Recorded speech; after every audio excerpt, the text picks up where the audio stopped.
It's census night, but it hasn't got off to a good start. The census website has crashed as people try to log on to complete the once every 5-year survey. The Australian Bureau of Statistics says work is underway right now to fix the major outage.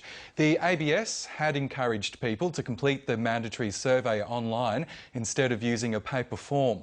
But tonight there's outrage on social media with thousands of people expressing their frustrations.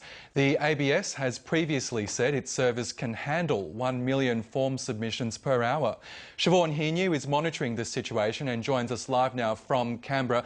Siobhan, it's turning into an unmitigated disaster. Is the website back online as we go to air tonight?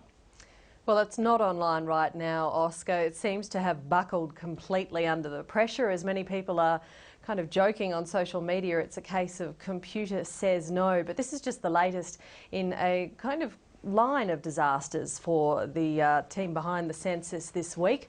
Earlier we had a lot of debate around privacy because the Bureau of Statistics was stating that they were going to hold on to names and details for 4 years instead of the usual 18 months, and that led to 7 Australian senators saying they'd boycott the census or not provide their names.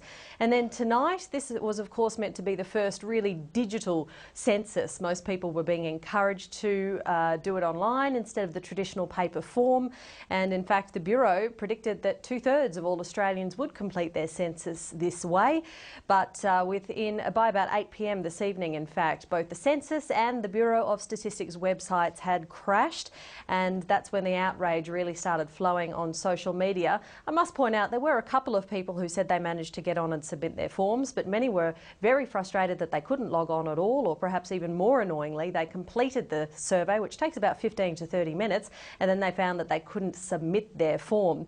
Now, for the Bureau of Statistics part, they issued a statement saying that they were aware of an outage and that they were working to fix the problem.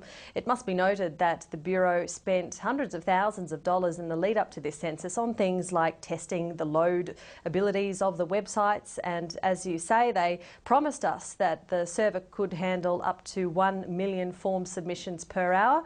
It is possible that this was really just a peak period as people got home from work and settled down to fill out their forms after dinner.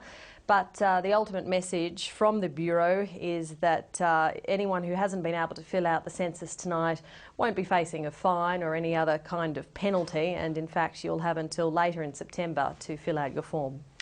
OK, Siobhan Hinu in Canberra, thank you so much for that update.